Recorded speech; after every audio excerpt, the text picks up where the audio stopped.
5, 4, 3, 2, 1, 0. Hello, and welcome to the Fighting Moose Podcast. I'm your host and narrator, Jason Hendrickson. This is a podcast where I retell stories, some fictional and some historical, that can be enjoyed by people of all ages. Yesterday was July 4th, which meant a grand celebration for Independence Day here in the United States. With that being said, I went in search of some American stories and actually found 2 poems. The first one being about the American flag, and the second one being about General Philip Sheridan, a Union general in the American Civil War. Seeing this poem in the table of contents actually reminded me of a recent trip to our local museum where we found a saddle in a display case. This saddle was apparently given to General Sheridan from the 2nd Michigan Cavalry from Port Huron, Michigan, and then returned to the area following his service to the military. I've been to that museum a bunch of times, and on this last trip, I learned about this saddle and General Sheridan. So, on your list of summer activities, I would suggest a trip to a museum or two and see what you might learn. Now, let's turn to today's poems. I hope you enjoy. Let's begin. Liftoff. We have a liftoff.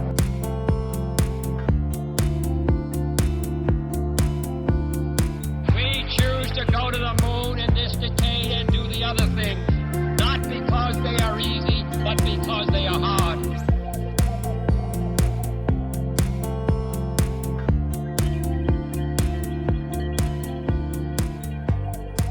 The American Flag.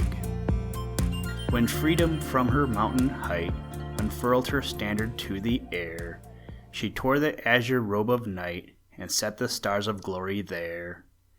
She mingled with its gorgeous dyes the milky baldric of the skies, and striped its pure celestial white with streakings of the morning light. Then, from his mansion in the sun, she called her eagle-bearer down, and gave into his mighty hand the symbol of her chosen land. Majestic monarch of the cloud, whose rearest aloft thy regal form, to hear the tempest tramping loud, and see the lightning lances driven, when stride the warriors of the storm, and rolls the thunder drum of heaven. Child of the sun, to thee 'tis given, to guard the banner of the free, to hover in the sulphur smoke, to ward away the battle stroke, and bid its blendings shine afar, like rainbows on the cloud of war, the harbingers of victory. Flag of the brave, thy folds shall fly, the sign of hope and triumph high, when speaks the signal trumpet tone, and the long line comes gleaming on, ere yet the lifeblood warm and wet has dimmed the glistening bayonet. Each soldier's eye shall brightly turn to where thy meteor glories burn, and, as his springing steps advance, catch war and vengeance from the glance. And when the cannon mouthings loud heave in wild wreaths the battle shroud, and gory sabers rise and fall like shoots of flame on midnight's pall, there shall thy victor glances glow, and cowering foes shall shrink beneath each gallant arm that strikes below, the lovely messenger of death. Flag of the seas, on ocean's wave, thy star shall glitter o'er the brave, when death careering on the gale sweeps darkly round the bellied sail, and frighted waves rush widely back before the broadside's reeling rack. The dying wanderer of the sea shall look at once to heaven and thee, and smile to see thy splendors fly in triumph o'er's closing eye.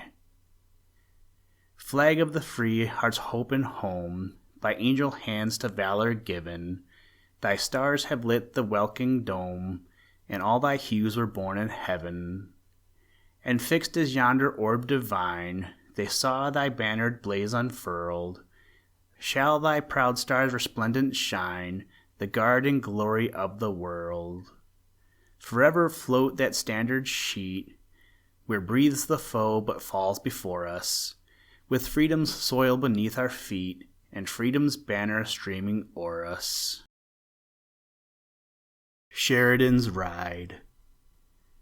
Up from the south at break of day, bringing to Winchester fresh dismay, the affrighted air with a shudder bore, like a herald in haste to the chieftain's door, the terrible grumble and rumble and roar, telling the battle was on once more, and Sheridan 20 miles away. And wider still those billows of war thundered along the horizon's bar, and louder yet into Winchester rolled the roar of that Red Sea uncontrolled, making the blood of the listener cold as he thought of the stake in that fiery fray, and Sheridan 20 miles away. But there is a road from Winchester town, a good broad highway leading down, and there, through the flush of the morning light, a steed as black as the steeds of night was seen to pass as with eagle flight, as if he knew the terrible need. He stretched away with his utmost speed. Hills rose and fell, but his heart was gay, with Sheridan 15 miles away. Still sprung from those swift hoofs, thundering south, the dust like smoke from the cannon's mouth, or the trail of a comet sweeping faster and faster, foreboding to traitors the doom of disaster. The heart of the steed and the heart of the master were beating like prisoners assaulting their walls, impatient to be where the battlefield calls. Every nerve of the charger was strained to full play, with Sheridan only 10 miles away. Under his spurning feet the road, like an arrowy alpine river flowed, and the landscape sped away behind, like an ocean flying before the wind. And the steed, like a bark fed with furnace fire, swept on with wild eyes full of ire. But lo, he is nearing his heart's desire. He is snuffing the smoke of the roaring fray, with Sheridan only 5 miles away.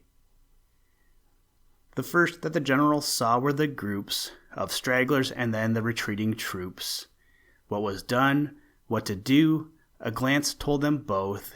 Then striking his spurs with a terrible oath, he dashed down the line mid a storm of huzzas, and the wave of retreat checked its course there because the sight of the master compelled it to pause. With foam and with dust the black charger was gray, by the flash of his eye and the red nostrils' play, he seemed to the whole great army to say, I have brought you Sheridan all the way, from Winchester down to save the day. Hurrah, hurrah for Sheridan, hurrah, hurrah for horse and man, and when their statues are placed on high, under the dome of the Union sky, the American soldier's temple of fame, there with the glorious general's name, be it said in letters both bold and bright, here is the steed that saved the day, by carrying Sheridan into the fight, from Winchester 20 miles away.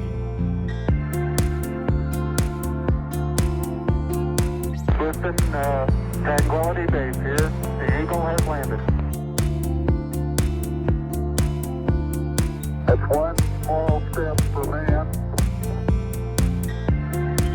one giant leap for mankind.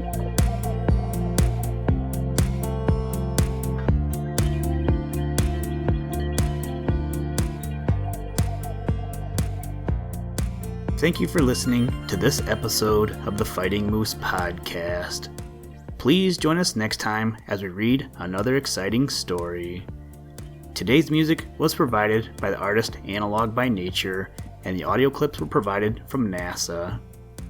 For more information to download and or listen to audio or materials from all our recordings, or to contact us, please visit www.thefightingmoose.com, or you can follow the links in the show notes.